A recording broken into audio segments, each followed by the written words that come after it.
0.01 microvolt, ठीक है। तो परसेंटेज डिफरेंस इन वीओ देखें तो परसेंटेज डिफरेंस इन वीओ कितना हो जाएगा 100.01 माइनस 100 डिवाइडेड बाय 100 इंटू 100%, तो ये हो गया 0.01%। यहाँ तक आ गया है ना? आ गया। आ गया है। तो अब वहां पे जो हम देखे थे वहां पे CMRR का वैल्यू कितना देखे थे, sorry percentage difference in output voltage कितना देखे थे, 10% देखे थे पहले सेट के लिए, हाँ 10%।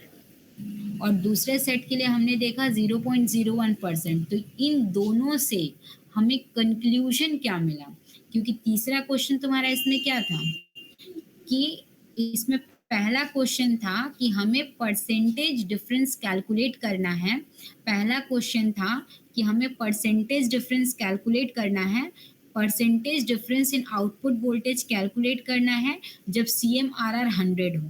दूसरा क्वेश्चन था हमें परसेंटेज तो डिफरेंस जैसे इन जैसे आउटपुट वोल्टेज CMRR इंक्रीज हो कैलकुलेट रहा है, करना है। जैसे जैसे CMRR इंक्रीज हो रहा है वैसे वैसे परसेंटेज मतलब आउटपुट वोल्टेज डिक्रीज कर रही है। हाँ, यानी हमने पढ़ा था ना एक चीज, आइडियल ऑपरेशनल एम्पलीफायर का जो CMRR होता है वो इनफाइनाइट होता है, हाँ पढ़ा था। पढ़े थे।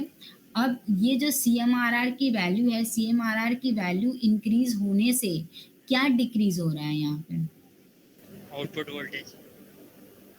आउटपुट वोल्टेज डिक्रीज हो रही है। हाँ परसेंटेज डिफरेंस और आउटपुट वोल्टेज दोनों ही डिक्रीज हो रही है। ओके, तो उससे क्या क्या बेटर फायदा हो सकता है, या बुराई हो सकता है, या अच्छाई हो सकता है?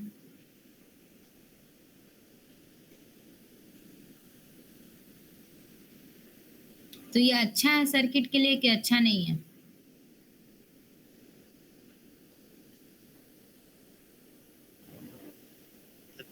इम्पैक्ट रिड्यूस हो रहा है तो अच्छा ही है सर्किट के लिए।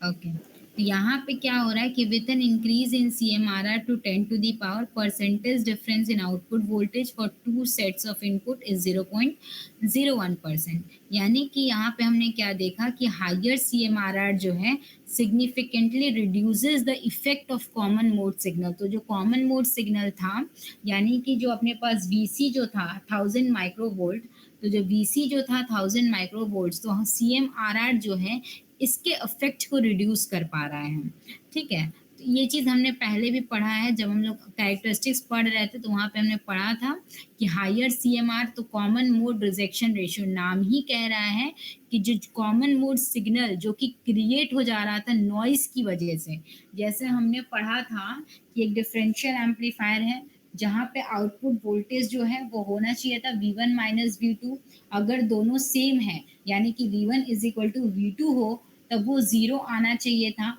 लेकिन जब V1 is equal to V2 हो रहा था, यानी कि जब हम कॉमन मोड सिग्नल प्रोवाइड कर रहे थे, जब हम दोनों को सेम पोटेंशियल पे रख रहे थे, यानी जब V1 is equal to V2 दे रहे थे, तब भी जो है वो ज़ीरो नहीं आ रहा था, आउटपुट वोल्टेज जो है वो ज़ीरो नहीं आ रहा था। एक कॉमन मोड सिग्नल जो है इन द आउटपुट हमें रिसीव हो रहा था, जिसको हम कह रहे थे V1 प्लस V2 बाई 2।